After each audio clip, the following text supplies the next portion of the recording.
આજે આપણે સૌ ગુરુ પૂર્ણિમાના પવિત્ર અવસરે એકત્ર થયા છીએ. ગુરુ પૂર્ણિમા એ ગુરુ પ્રત્યે કૃતજ્ઞતા અને સન્માન વ્યક્ત કરવાનો દિવસ છે. ગુરુને માતા પિતા કરતાં પણ ઊંચા માનવામાં આવે છે. ગુરુ પૂર્ણિમાના આ પવિત્ર દિવસે ગુરુજનોને વંદન. ગુરુ પૂર્ણિમાના આ પવિત્ર દિવસે ગુરુજનોને વંદન. જ્ઞાનના અજવાળા પાથર્યા, અંધકાર કર્યા ખંડન. જ્ઞાનના અજવાળા પાથરી, અંધકાર કર્યા ખંડન. ગુરુ એટલે ફક્ત શાળામાં ભણાવનાર શિક્ષક જ નહીં, પરંતુ જે પણ વ્યક્તિ આપણને જીવનમાં સાચો રસ્તો બતાવે, જ્ઞાન આપે અને અંધકારમાંથી પ્રકાશ તરફ દોરી જાય, તે દરેક આપણા ગુરુ છે. આપણા માતા પિતા, વડીલો, સંતો અને જીવનના અનુભવો પણ આપણા ગુરુ બની શકે છે.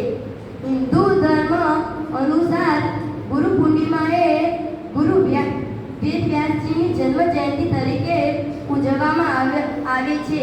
ગુરુ વેદવ્યાસજીએ મહાભારત જેવા મહાન ગ્રંથની રચના કરી છે અને વેદોનું વિભાજન કર્યું છે. તેથી તેમને પ્રથમ ગુરુ માનવામાં આવે છે. આ દિવસે આપણે આપણા ગુરુજનોનું પૂજન કરવું જોઈએ, તેમને વંદન કરીએ છીએ અને તેમના આશીર્વાદ પ્રાપ્ત કરીએ છીએ. ગુરુના ચરણોમાં શત શત પ્રણામ. ગુરુના ચરણોમાં શત શત પ્રણામ. જેમણે આપ્યું જ્ઞાન એ જ અમારા રામ. જેમણે આપ્યું જ્ઞાન એ જ અમારા રામ. ગુરુ આપણને ફક્ત પુસ્તકીય જ્ઞાન જ નથી આપતા, પરંતુ જીવનના મૂલ્ય શીખવે છે અને સારા સંસ્કાર આપે છે. આજે આ શુભ અવસરે ચાલો આપણે આપણા સર્વ ગુરુને આભાર માનીએ.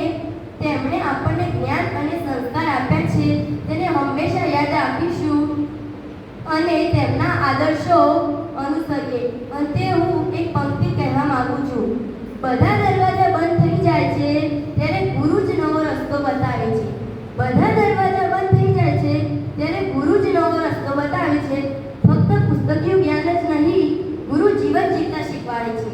ફક્ત પુસ્તકીય જ્ઞાન નહીં, ગુરુ જીવન જીવતા શીખવાડે છે. અસ્તુ.